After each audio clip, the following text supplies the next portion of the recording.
এই যে যুদ্ধ পরিস্থিতি, সেই যুদ্ধ পরিস্থিতিতে 13% বেড়ে গিয়েছে অপরিশোধিত তেলের দাম এবং লাফে লাফে ক্রমশ এই তেলের দাম বেড়েই চলেছে, যা চিন্তা বাড়াচ্ছে গোটা বিশ্বের। কারণ এই অপরিশোধিত তেলের দাম যদি বৃদ্ধি পায় এইভাবেই, তাহলে কথা বলার অপেক্ষা রাখে না যে পেট্রোল ডিজেল সবকিছুরই দাম বৃদ্ধি হবে এবং তার জেরে বিপদে পড়বে গোটা বিশ্বের সঙ্গে ভারতও। এই গোটা বিষয়, গোটা পরিস্থিতি নিয়ে আমরা একটু বুঝে নেওয়ার চেষ্টা করব। আমাদের সঙ্গে এই মুহূর্তে অর্থনৈতিক বিশেষজ্ঞ অনির্বাণ দত্ত রয়েছেন। অনির্বাণ বাবু, আপনাকে স্বাগত জানাই। 24 ঘন্টায় যে প্রশ্ন নিয়ে আপনার কাছে যাব, আমরা যখন দেখেছি ইরান এবং ইসরায়েলের যুদ্ধ শুরুর সময় আমরা দেখেছিলাম যে অপরিশোধিত তেলের দাম 1 লাফে 7% বেড়ে গিয়েছিল, আর এই মুহূর্তে যে আপডেট পাওয়া যাচ্ছে সেটা 13% বেড়ে গিয়েছে। কতটা চিন্তার?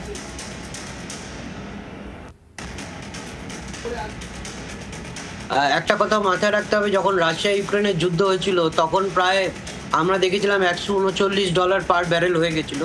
সেটা ধীরে ধীরে এই আপনাকে একটু বিরত করছি। আমরা এই মুহূর্তের একটি বড় খবরের দিকে নজর রাখবো। ইরান ইসরায়েল সংঘাতে এবার একটা বিরাট মোড়। ইরানকে হুমকি মার্কিন প্রেসিডেন্ট ট্রাম্পের। আরো একবার জানাচ্ছি, ইরানকে হুমকি দিয়েছে মার্কিন প্রেসিডেন্টের তরফ থেকে হুমকি দেওয়া হয়েছে, ইরান যদি সর্বশক্তি দিয়ে হামলা করে তাহলে আমেরিকা সরাসরি যুদ্ধে নামবে। অর্থাৎ এবার আমেরিকা সরাসরি ইরানের সঙ্গে যে যুদ্ধে নামবে এটা বলে দেওয়া হলো। মার্কিন বাহিনীর মুখোমুখি হতে হবে ইরানকে, এমনটাই হুমকি ট্রাম্পের। এর আগে ইরান হুমকি দিচ্ছিল ইসরায়েলকে সাপোর্ট করলে ইরান আমেরিকার যে সামরিক ঘাঁটি রয়েছে তা উড়িয়ে দেবে। সেই জায়গায় দাঁড়িয়ে এবার আমেরিকাকে আরো কড়া হতে দেখলাম আমরা। প্রেসিডেন্ট ট্রাম্প তিনি বললেন, ইরান যদি সর্বশক্তি দিয়ে হামলা করে তাহলে আমেরিকা সরাসরি যুদ্ধে নামে। এর আগে যখন ইসরায়েল প্রত্যাঘাত করেছিল সেই জায়গায় দাঁড়িয়ে আমেরিকা তাকে সাপোর্ট দিয়েছিল এবং এই যুদ্ধ সঠিক হয়েছে এমনটা যখন বলেছিল আমেরিকার, সেই জায়গায় দাঁড়িয়ে আজকে আরো একবার প্রেসিডেন্ট ট্রাম্প তিনি কিন্তু স্পষ্ট করে দিলেন তার অবস্থান। ইরান যদি সর্বশক্তি দিয়ে হামলা করে তাহলে আমেরিকা সরাসরি যুদ্ধে নামবে। অর্থাৎ এই জায়গায় দাঁড়িয়ে মার্কিন বাহিনীর মুখোমুখি হতে হবে ইরানকে, এই অবস্থান স্পষ্ট করে দিলেন প্রেসিডেন্ট।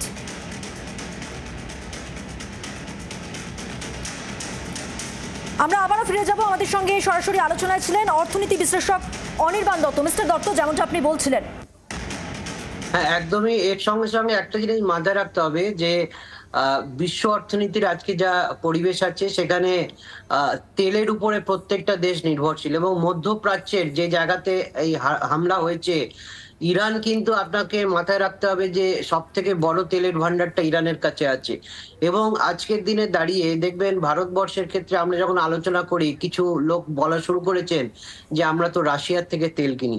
আমি বলবো এটা সত্যের অপলাপ। একটা কথা মাথায় রাখতে হবে যে আপনার সারা বিশ্ব জুড়ে তেল সাপ্লাই দিচ্ছে মধ্যপ্রাচ্য, সেখানে রাশিয়ার থেকেও কিছুটা তেল আসছে, কিন্তু মধ্যপ্রাচ্যের তেল সাপ্লাইটা যদি ডিসরাপ্টেড হয়ে যায় তাহলে সারা বিশ্বের যে যোগান শৃঙ্খল আমরা বলি, সাপ্লাই চেন তেলে, সেটা কিন্তু নষ্ট হয়ে যাবে এবং তাতে কি হবে, সারা বিশ্ব জুড়ে তেলের একটা হাহাকার হবে। প্রত্যেকটা দেশ এখন থেকেই শুরু করেছে যে তেলের যাতে আমাদের ভান্ডারটাকে বাড়িয়ে নেওয়া যায়। প্রত্যেকটা দেশ হু হু করে তেল কিনছে, ভারতবর্ষ তার ব্যতিক্রম নয়।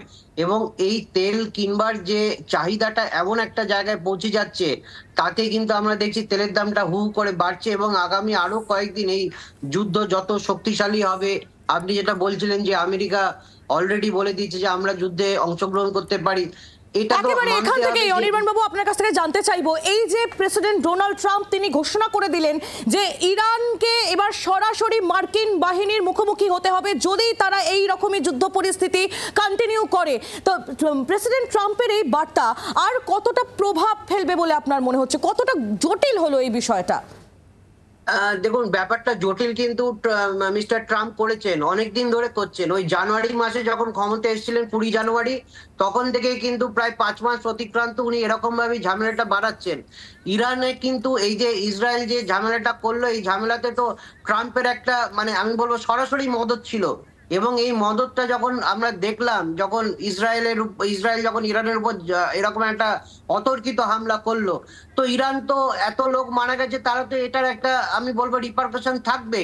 এবং এটাতে যদি আমেরিকা সরাসরি যুদ্ধে অবতীর্ণ হয় তাহলে কিন্তু আপনাকে আমি খুব দর্থহীন ভাষায় বলছি যে ইরানেরও কিন্তু তখন সাপোর্ট দেওয়ার অনেক লোক চলে আসবে। এবং চীন কিন্তু অনেক শক্তিধর দেশ আছে, তারাও কিন্তু চলে আসবে ইরানের পাশে, এবং সেটা যদি হয় তাহলে আমরা দেখবো আরেকটা তৃতীয় বিশ্বযুদ্ধ। অর্থাৎ Already কিন্তু পরিস্থিতি একটা আরো জায়গাতে আমরা- ভয়ঙ্করের দিকে যাচ্ছে। অনেক ধন্যবাদ আপনাকে অনির্বাণ বাবু। বাংলার আওয়াজ, বাঙালির আবেগ, জি 24 ঘন্টা।